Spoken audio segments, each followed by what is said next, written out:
The Minnesota Vikings have plenty of needs this offseason. One of them just happens to be at the cornerback position. We're not really sure what's going to happen.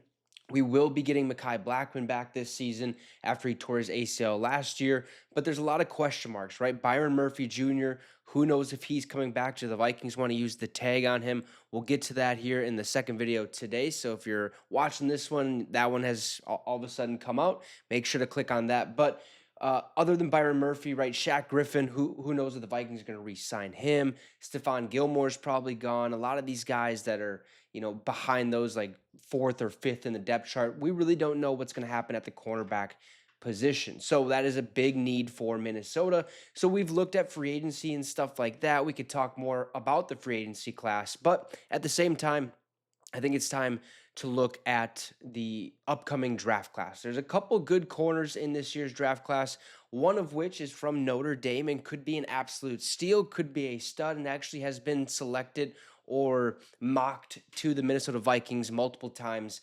throughout people's mock drafts and stuff like that. So let's get right into it. To the Minnesota Vikings draft a corner right off the bat in the first round? Do we wait? What's going on? So before we do, shout out to our affiliate partners at Green Gridiron. If you want one of these mini helmets, feel free to hit the link I have pinned in the comment section, or it's in the description. Use promo code MINSYN, MINSYN, at checkout to receive a small discount on your purchase. They have NFL helmets, college helmets, fully customizable ones, and they also have helmets you can wear on a football field. So if you're looking for a new helmet, to play some football, or you just want to show your fandom, want something around the house, Green Gridiron is the place for you. Make sure to hit that link in the comment section or in the description. Use the promo code MINSYN, MINSYN, at checkout to receive a small discount on your purchase. And if they already have a current deal going on, you can actually stack that promo code to receive even more off of the final purchase. So let's get right into it. The secondary is the biggest area of weakness.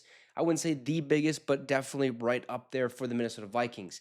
They are set to have 4 of their top 6 players in the secondary to hit free agency, with Harrison Smith on the verge of retirement. The first round is going to be a good spot for a cornerback or safety due to the sheer talent in this class.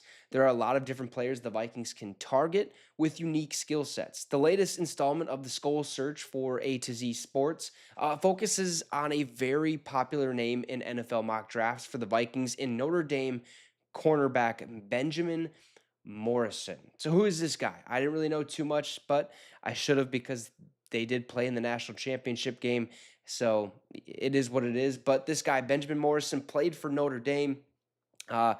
They put his height as 6'0". That is completely wrong. Obviously, it's 6 foot, 190 pounds. He's a third-year junior, so this is his first year being eligible for the draft, which is obviously a good sign, especially if he's slated to go in the first round in his first year being eligible for the draft. That means this guy's probably a really, really good athlete, probably going to get a lot of attention towards him. So recruiting info, he was a 4-star recruit in 2022. In the 2022 class, which is fantastic. Love to see those 4 stars and 5 stars. Obviously, we like to see the undrafteds too make it big time. But some stats here for, I believe, this season: 84 tackles. It's probably his 2 seasons combined, if I had to assume, or maybe all 3. I'm not 100% sure. But 84 tackles, 61 solo, 5 tackles for loss, 9 interceptions, 1 touchdown, 2 forced fumbles, and 18 passes defended. And they watched a couple games this year from the Texas A&M, Stanford, and Purdue. I didn't watch any games. I could probably go do that and see what this guy is really about. But these guys, A to Z Sports, actually broke it down a little bit, gave us his strengths, his weaknesses, and what to kind of look forward to for Benjamin Morrison. So let's get right into it. I think these are his strengths. Patience. Morrison looks incredibly comfortable in coverage, both man and zone. He stays very patient across the board, not panicking when receivers make moves. Physicality is another one. Okay, he has plenty of oomph in his game. Morrison is more than willing to be aggressive in coverage with his hands, both through the route and at the line of scrimmage. We like aggressive corners, but maybe that could potentially bite him in the butt come the professional level, because they're a lot more nitpicky on that. They don't like, those hand fighting battles. As soon as you hit that 5-yard mark, you cannot touch touch the receiver, plain and simple. So hopefully that doesn't plague him, but you never know. At least he likes to be physical.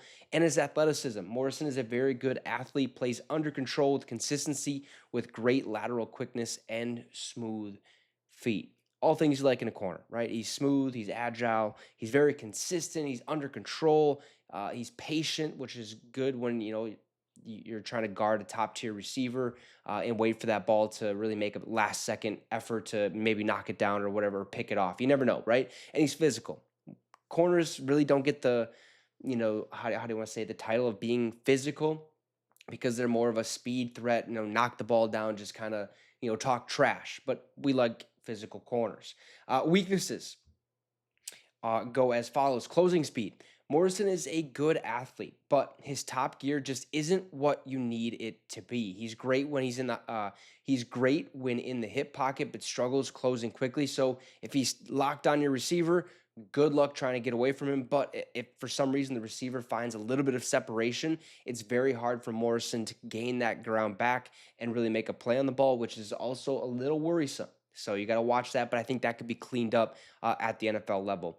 He's a big play hunter. While Morrison is patient in coverage, he gets a little too aggressive in zone coverage. That element allows him to get taken advantage of with double moves. So that's something we have to watch. The professional level, these guys are going to be eating all day long on those double moves. They're going to make him pay, especially as a rookie. His second year, maybe he works on a little bit, gets a little bit better at that, and can really kind of nip that in the butt, if you will. Injury concerns is also another weakness. One of the current unknowns with Morrison is the hip injury he suffered during his final year at Notre Dame. Being that hip fluidity is so important at cornerback. That is very, very, very important. I remember just playing corner in high school. There was always that, flip the hip drills. You did all the time. Okay, every single day you worked on that. Breaking, doing your back pedal, and all of a sudden they say a certain word or say flip, and then you just as quick as you can, flip your hips and bust downfield. So very interesting there. We'll see if that injury plagues him in the NFL, or at least the start of his career, but still slated as a first-round corner is still pretty good. Now, Morrison is going to be a divisive prospect across the board. Some will love his length and patience in zone coverage, while others will focus on his aggressiveness and lack of closing speed as major areas of concern. He would certainly fit the Vikings defense, and as it currently constructed under Brian Flores, the ability to stay patient in zone coverage with the ability to play in man is something that will be impactful for the Vikings short and long term. The biggest question is that hip injury, right? How much will it impact his draft stock?